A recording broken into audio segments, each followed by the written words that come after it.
Salutations everybody, it is Matty here today, and we are going to be talking about Skyrim Special Edition versus Fallout 4. At the launch of Fallout 4, a lot of people playing the game said they ended up really missing Skyrim about a week or two later. A year later now, Skyrim has returned with the Special Edition, and folks are taking note as to why they have missed the game so much. My question today is, does Skyrim Special Edition expose Fallout 4 for the game fans think it is?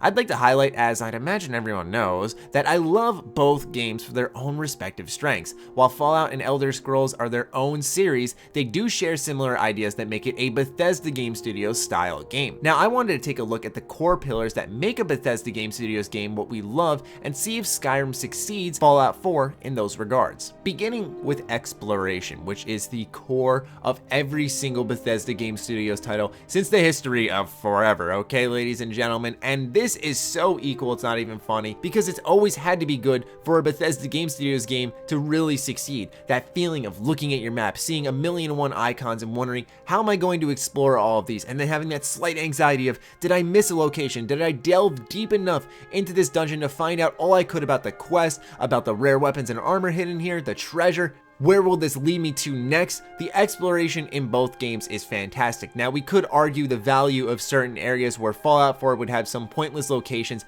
that were just shooting galleries, while Skyrim had more quest locations inside these dungeons that you would naturally discover. For me, I'm talking about the exploration of going from place to place, seeing something in the distance, seeking it out, and finding out what exactly is going down here and having something dynamically happen around you just through natural exploration and personal curiosity. Next is lore. This is up to personal opinion. Some people believe that Fallout 4 stomped out any reasonable lore for the Fallout universe, and they did when it came to Jet at least. While Skyrim has books, Fallout 4 has terminals, and I'm talking about the lore quantity at this point in time, where you have plenty of books in Skyrim, but also almost every location in Fallout 4 has a terminal that can give at least some backstory on what this location used to be, what they did there, who worked there, who lived there, and so on. Like I said, this boils down to personal opinion because Fallout 4 brings you to a point where you can see through the eyes of the person who was previously there in this unique way, where Skyrim is a much more classic retelling of a certain event where you're reading folk tales or just history lessons, descriptions of what's happening in the universe. As I said, lore boils down to personal opinion for these. In the terms of quality, I'd probably lean towards Skyrim because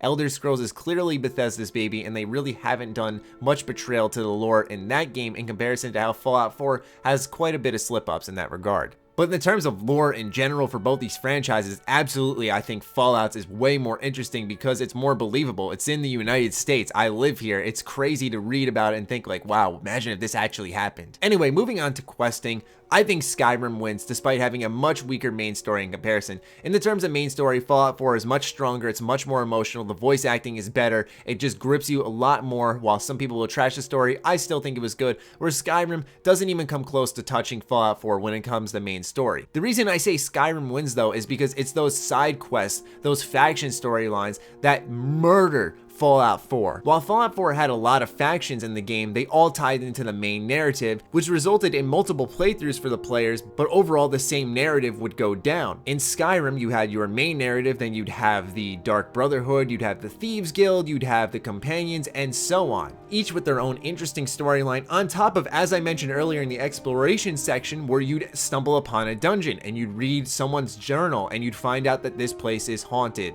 Skyrim was also the beginning of the Radiant quests that are so hated in Fallout 4, but Skyrim did them in a way that was doable as they eventually ended. As I always go back to, an example is the Thieves Guild and how you had to restore it to its former glory. And yes, it kept sending you out on places to rewrite ledgers, to rob people, but in the end, there hit a point where you actually stopped the Radiant quest line. That type of stuff is important, that end goal, and not just constantly sending you out on quests to say, we have unlimited content in a promotion spiel. Next is music, and this is like asking who your favorite kid is, because I feel for a lot of people they'll let Fallout edge out Elder Scrolls because Fallout not only has an incredible ambient soundtrack, but also has the radio, which has some of the best songs ever made. But then you have Skyrim, which has such an incredible soundtrack as well that just gives you goosebumps when you're listening and you're roaming the world. I don't know, man, I could never pick between these two. Seriously, it's dead even. And then lastly is world connectivity. And what this term means is where you're running around and you see a sign that'll lead you to a town, or you go to a town, you talk about specific rumors that are only to this specific area, and they connect to a quest line, which can eventually be solved and have an impact on the world itself. The winner of this is most certainly Skyrim, because it starts off in the opening area and just expands into every single hold in the game. The way Skyrim was structurally crafted is such genius. It's like a branching method where you start off right at the core and it just spreads out into more and more and more. For example, in Skyrim, when you arrive in Riverwood, you can work for some small money, take on some tiny quest to ease you into the game, learn about just the location around you, and hear that Whiterun's just around the corner so that it prepares you for Whiterun, which is this amazing amount of content. You're talking to a ton of people, there's lots of different NPCs to discuss things with, such as questing, rumors, and so on. You learn how to blacksmith, you learn how to enchant stuff, you learn about alchemy, and it just expands more and more and more. And then you take that formula and you apply it to so many other places, and this branching method makes every hold in the game feel like its own being. In Fallout 4, the world connectivity is fantastic, but also it makes sense why things are scarce, because not everyone's communicating in a way like it would in a world such as Skyrim. Why Fallout 4's world connectivity never really made sense to me is because there's so few towns for one of the most progressed places in the post-apocalyptic America. You only have 2 major cities here, yet there's so much safety in this area in comparison to the rest of the world that we've explored before. When you take a look at Skyrim, for example, the blacksmith tutorial, where it naturally introduces you to things where it's like, hey, I need some help around here.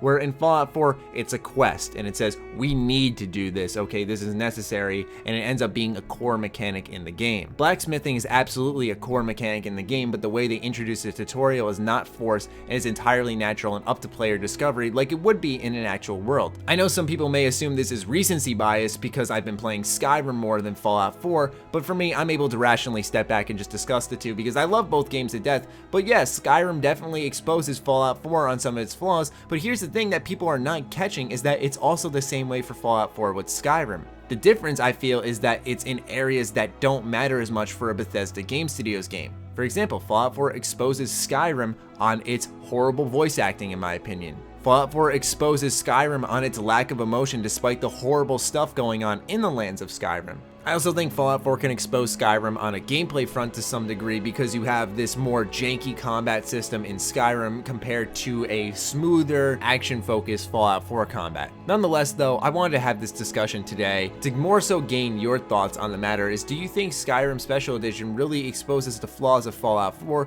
or do you love both respectively for their own strengths and weaknesses, or is Fallout 4 exposing Skyrim in ways you did not expect? I'd love to hear the feedback on today's video. Other than that, follow me on Twitter, like me on Facebook, the links are as always in the description down below. Check out sugarbomb.com, the place by Bethesda fans for Bethesda fans. Other than that, stay sexy, stay active. I love you all. Peace.